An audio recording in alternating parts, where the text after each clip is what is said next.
उन्होंने कहा कि बीजेपी सिर्फ हिंदी हार्टलैंड में ही जीत सकती है, जिसे हम आमतौर पर गौमूत्र स्टेट कहते हैं। दक्षिण के राज्य तमिलनाडु, केरल, कर्नाटक, तेलंगाना में बीजेपी का कोई वजूद है ही नहीं।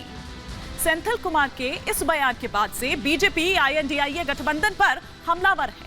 आज सुबह जब बीजेपी की ओर से अनुराग ठाकुर ने एक प्रेस कॉन्फ्रेंस की तो ये कहा कि सनातन धर्म के संकेतों और उसे मानने वालों की भावनाओं को लेकर आहत हुए हैं। आहत करने के बढ़ते मामलों पर कड़ी नाराजगी उन्होंने जताई।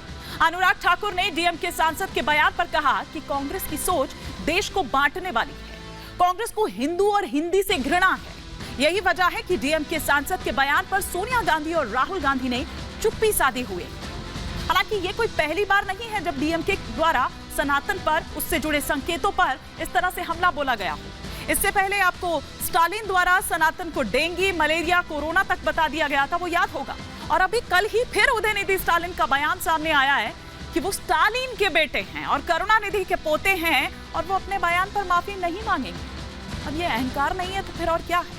आज इसी पर कर रही हूं 5 का प्रहार कि किस तरह से दरअसल जो सेंथिल कुमार ने कहा है उस पर वो हंगामा हुआ, उस पर किस तरह का बवाल मचा, ये ग्राफिक्स के जरिए सिलसिलेवार तरीके से हम आपको बताते हैं। जो ग्राफिक्स अब आपके टेलीविजन स्क्रीन पर आ रहे हैं कि दरअसल क्या कहा गया सेंथिल कुमार की तरफ से। DMK सांसद सेंथिल कुमार के बोल किस तरह से कल संसद में बिगड़ गए। लोकसभा में चर्चा के बीच ये आपत्तिजनक बोल बोले गए सेंथिल कुमार द्वारा। बीजेपी गौमूत्र वाले राज्यों में जीतती है, ये सेंथिल कुमार द्वारा कहा गया। सेंथिल कुमार के बयान पर भारी गुस्सा इसके बाद बीजेपी में देखा गया। बीजेपी ने जताई नाराजगी और विपक्ष का जो किनारा है वो यहां पर इस बयान के बाद दिखाई दिया।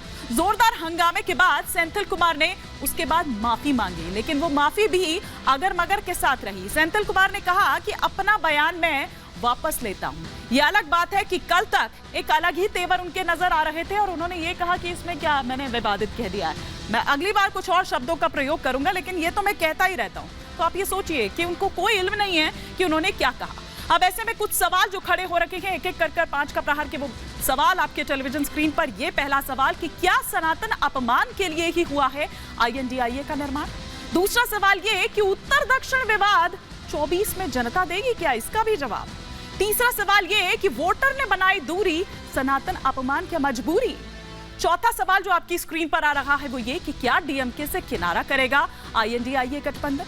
पांचवा और अंतिम सवाल जो आपकी स्क्रीन पर आ रहा है वो ये कि क्या INDIA वालों के लिए सॉफ्ट टारगेट है सनातन? यही कारण है कि बार बार सनातन पर टारगेट किया जाता है, हमला किया जाता है। ये क्या कोई स्ट्रैटेजी है? क्योंकि एक पैटर्न देखा जा रहा है, एक सीरीज जो है पिछले कुछ चुनावों से वो लगातार देखी जा रही है। उन्होंने कहा कि बीजेपी सिर्फ हिंदी हार्टलैंड में ही जीत सकती है, जिसे हम आमतौर पर गौमूत्र स्टेट कहते हैं।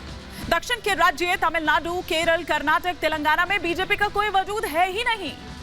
सेंथिल कुमार के इस बयान के बाद से बीजेपी INDIA गठबंधन पर हमलावर है।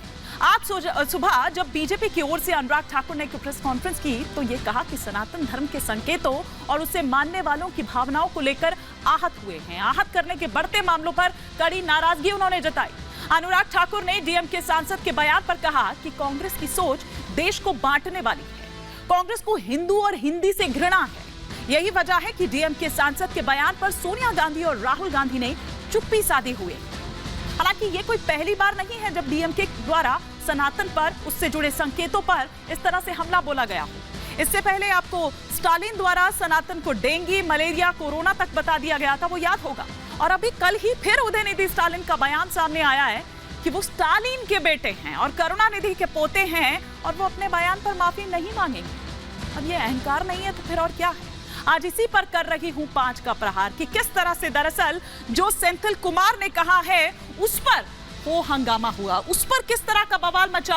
ये ग्राफिक्स के जरिए सिलसिलेवार तरीके से हम आपको बताते हैं। जो ग्राफिक्स अब आपके टेलीविजन स्क्रीन पर आ रहे हैं कि दरअसल क्या कहा गया सेंथिल कुमार की तरफ से। DMK सांसद सेंथिल कुमार के बोल किस तरह से कल संसद में बिगड़ गए। लोकसभा में चर्चा के बीच ये आपत्तिजनक बोल बोले गए सेंथिल कुमार द्वारा। बीजेपी गौमूत्र वाले राज्यों में जीतती है, ये सेंथिल कुमार द्वारा कहा गया। सेंथिल कुमार के बयान पर भारी गुस्सा इसके बाद बीजेपी में देखा गया। बीजेपी ने जताई नाराजगी और विपक्ष का विपक्ष का जो किनारा है वो यहाँ पर इस बयान के बाद दिखाई दिया।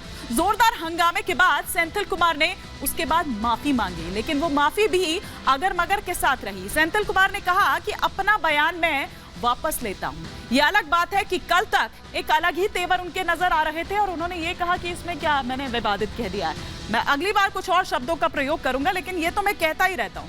तो आप ये सोचिए कि उनको कोई इल्म नहीं है कि उन्होंने क्या कहा। अब ऐसे में कुछ सवाल जो खड़े हो रखे हैं, एक एक कर 5 का प्रहार के वो सवाल आपके टेलीविजन स्क्रीन पर। ये पहला सवाल कि क्या सनातन अपमान के लिए ही हुआ है INDIA का निर्माण? दूसरा सवाल ये कि उत्तर दक्षिण विवाद 24 में जनता देगी क्या? इसका भी जवाब। तीसरा सवाल ये कि वोटर ने बनाई दूरी, सनातन अपमान क्या मजबूरी? चौथा सवाल जो आपकी स्क्रीन पर आ रहा है वो ये कि क्या DMK से किनारा करेगा INDIA गठबंधन? पांचवा और अंतिम सवाल जो आपकी स्क्रीन पर आ रहा है वो ये कि क्या INDIA वालों के लिए सॉफ्ट टारगेट है सनातन? यही कारण है कि बार बार सनातन पर टारगेट किया जाता है, हमला किया जाता है। ये क्या कोई स्ट्रैटेजी है? क्योंकि एक पैटर्न देखा जा रहा है, एक सीरीज जो है पिछले कुछ चुनावों से वो लगातार देखी जा रही है।